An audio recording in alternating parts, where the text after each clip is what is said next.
Nothing pisses me off more than seeing these used bikes come up for sale that just need a carb clean. And I've got one of those bikes in my garage because nobody else could fix this bike. A longtime viewer of the channel ended up buying this 1990 CR250. I know it looks like a 91. It's got the 91 graphics, 91 seat, 91 stickers on the frame, because that's what the guy liked, and he thought he was going to restore this bike. And eventually it might get there, but we have more than a few problems. So let's get into it. I just want to go over when guys say, you know, great bike, ran great, I've been riding it all year, it just needs a carb clean. It starts right up. So if you go and look at a bike and it doesn't start, right off the bat, cleaning the carb, if they already know that's what it is, that's easy, okay? And if they didn't do it, there's more wrong with the bike than they're letting on. So in a runaround way, I actually have a pretty funny story about this 1990. So I had a bike for sale on Marketplace, the Facebook Marketplace. And I'm gonna add in a bunch of photos so you guys can see what's going on. My ad, the kid responding to my ad. But anyway, the original owner of this bike, he's trying to trade me for a bike I have for sale. He's saying, hey, you know what I mean, I'll show the messages. But anyway, I look into the kid's profile and see this bike before it had the new plastic. Now I could recognize the bike because it had a whole bunch of features that were very clearly the exact same bike. And I'll show those features here. But like the raised handlebars that are like 18 inches too high. It's just, he's got every spacer that came with the kit in the thing. But anyway, the kid's basically like, do you want to trade me a bike for your bike? You know, I restored this bike.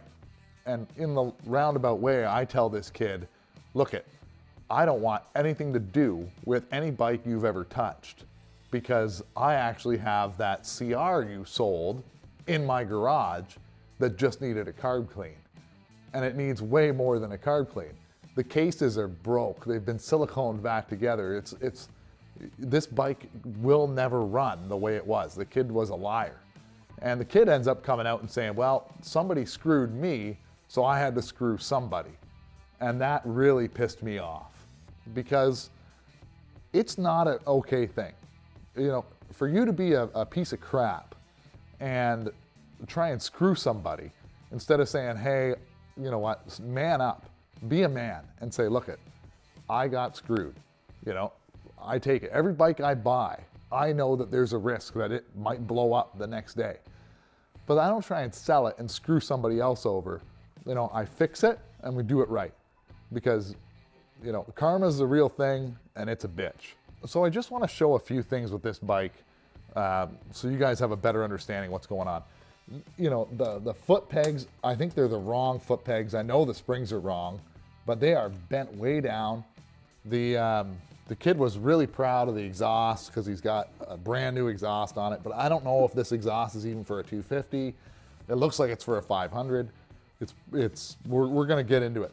The rear suspension, somehow the kid wedged it in there. It's all marred up from somebody beating it apart, but it's not the right suspension. I don't even know what bike this is off. I think it might be off a Kawasaki, because you cannot get the swing arm pivot bolt in where it's supposed to be with that suspension. It hits. It's physically impossible. It's too long. And it's got some aftermarket rads that the hose runs through the frame. That's not right. That's not for this year. I don't know. There's some eBay special or Amazon special rads.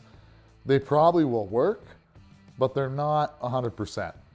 The linkage is loose. That's from the other guy that took it apart. They labeled it up. When the gentleman who owns the bike called me, I said, you know what, bring me everything you got and we'll look into it and we'll see what we can get. Now we're having a heck of a time getting parts, like motor parts for this bike. But that's another story. But this is odd, really odd. Okay, there's no washer underneath this nut. This nut isn't right. It has a cap on it. I don't know what this came off of. That washer's in the wrong spot. It's under here. I don't think it's the right washer.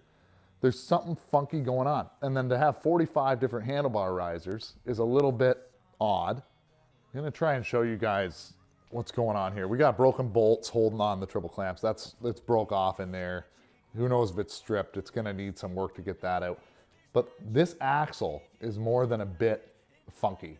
So this wheel barely spins. There's silicone holding the hub together. I don't know what's going on. There's no nut on this axle. It's really, really weird. What really concerns me is this front axle, and I'm gonna have to really zoom in to show you guys. But it's like it's homemade. I don't know what's actually happening. It looks like there's an axle, a spacer, another spacer on the same side.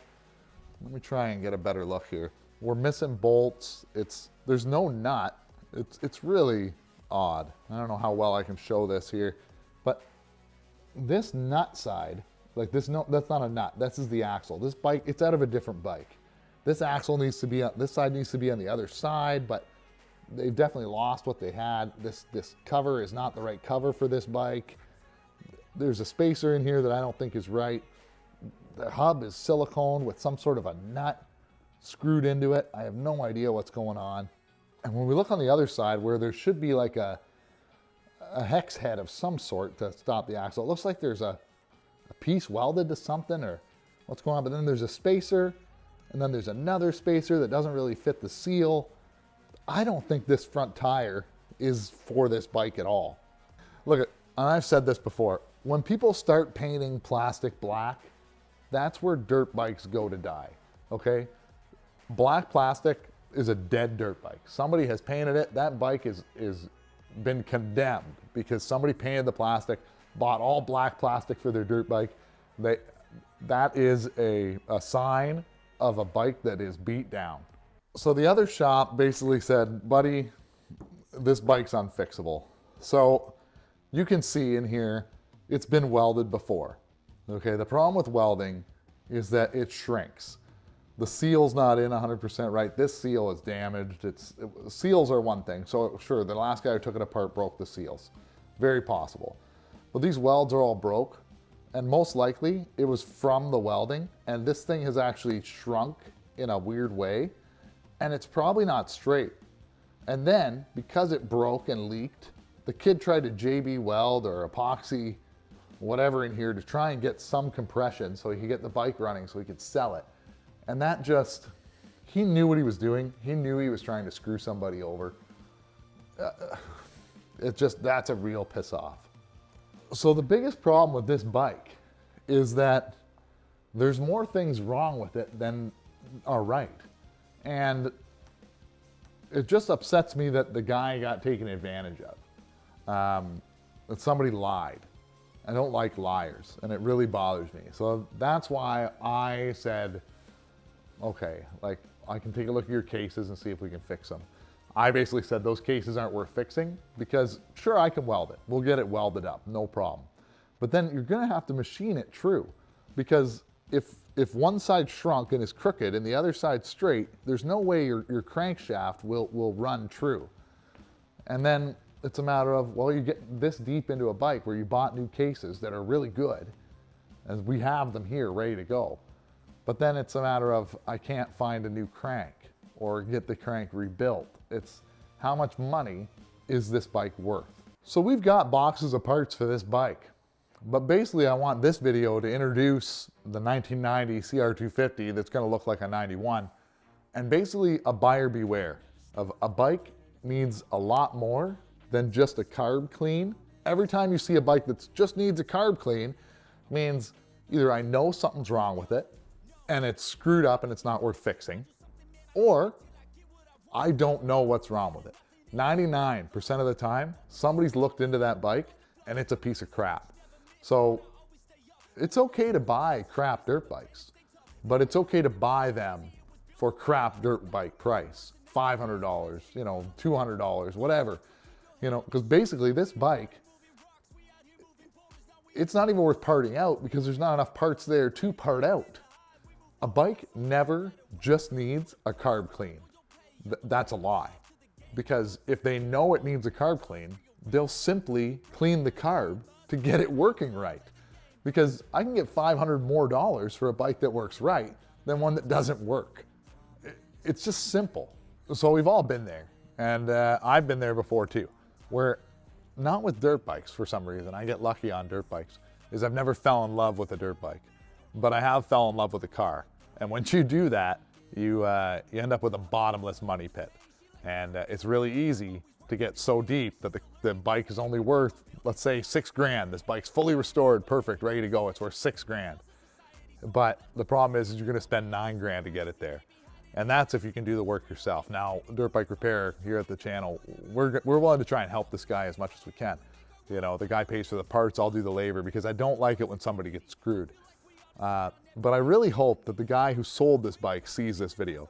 I hope he knows that he's a scumbag, and I hope other people recognize this bike or whatever and know this kid and never buy anything off him again. Because if I ever meet the guy, I'll call him a scumbag to his face, because you don't screw people over. You just don't do it. I don't do it, and you shouldn't do it either. Anyway, thanks a lot for watching, guys. Like and subscribe on the video. If you guys have any comments or know where I can get a good crank, or have seen any good deals, you know, reach out, let me know, because I really want to get this guy's bike up and running, and I feel bad for the owner of this bike, not for the seller, because he's a piece of crap. Anyway, we'll see you guys in the next one.